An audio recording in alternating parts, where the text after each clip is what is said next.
So what is the 10x rule and how can you use it to better yourself in 2021? Let's get straight into it. Now that 2020 is over and it's the beginning of 2021, we need to start writing down some goals. And a great way to write down some effective goals is using the 10x rule. If you don't know what the 10x rule is, I'll give you an exact definition. The 10x rule says that you should set targets for yourself that are 10 times greater than what you believe you can actually achieve.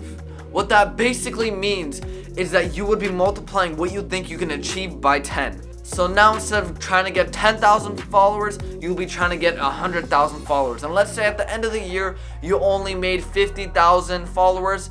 At the end of 2021, you would be thinking, I thought I can achieve 10,000, but I achieved 5 times greater than what I thought I can achieve.